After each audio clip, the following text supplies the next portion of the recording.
Hi friends, ఈరోజు ఈ వీడియోలో ఆంధ్రప్రదేశ్ రాష్ట్రంలో కొత్త రేషన్ కార్డు కలిగిన వారికి ఉచితంగా 6 రకాల వస్తువులను పంపిణీ చేయడానికి సిద్ధమవుతున్నారు.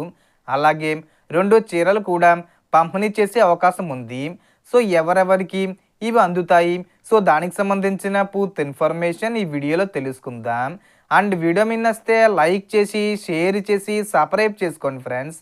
సో ఏమాత్రం లేట్ చేయకుండా వీడియోకి వెళ్ళిపోద్దాం. సో ముందు కొత్త స్మార్ట్ రేషన్ కార్డుల గురించి చెప్పాలంటే చాలా మంది ఇప్పటికే తీసుకున్నారు.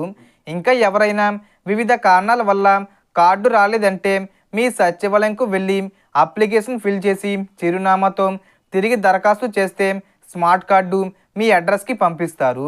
దానికి సుమారుగా 200 రూపాయలు ఛార్జ్ ఉండొచ్చు. అలాగే కొందరు ఇంకా ఈకేవీసీ పూర్తి చేయలేదు అంటే రేషన్ డీలర్ దగ్గర ఈ పోస్ట్ యంత్రంలో బయోమెట్రిక్ ఇవ్వడం చెయ్యాలి. ఆలస్యం చేస్తే రేషన్ కార్డు లిస్ట్ నుంచి తొలగించే అవకాశం ఉందని అధికారులు సూచిస్తున్నారు. కాబట్టి వెంటనే పూర్తి చేసేయండి. ప్రస్తుతం రేషన్లో బియ్యం, పంచదార, గోధుమ పిండి వంటి వస్తువులు సబ్సిడీ ధరలకు అందిస్తున్నారు. కొన్ని ప్రాంతాల్లో రాగులు కూడా బియ్యం బదులు ఇస్తున్నారు. ఇప్పుడు చంద్రన్న కానుక పథకం విషయానికి వస్తే గతంలో ఉన్నట్లు మళ్ళీ ఈ పథకాన్ని ప్రారంభించే దిశగా ప్రభుత్వం అడుగులు వేస్తుంది.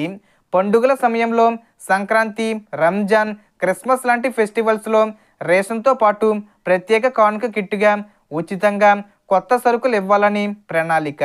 ఈ కిట్లో పామాయిల్ ప్యాకెట్టు, కేజీ శనగలు, ఉప్మా రవ్వ ప్యాకెట్టు, కేజీ గోధుమ పిండి లేదా సంబంధిత ధాన్యం, అర్ధ కేజీ బెల్లం ప్యాకెట్టు, పసుపు పొడి ప్యాకెట్టు, ఇలా మొత్తం 6 రకాల వస్తువులు ఉండే అవకాశం ఉంది. ఇవన్నీ ఉచితంగా అందించబడతాయి. ఈ పథకానికి సంవత్సరానికి భారీ వ్యయం అంచనా వేయబడింది. త్వరలో అంటే ఈ సంక్రాంతి కానుకగా జనవరి 15వ తేదీ వచ్చేలోపు అమలు చేసే అవకాశం ఉందని సూచనలు ఉన్నాయి.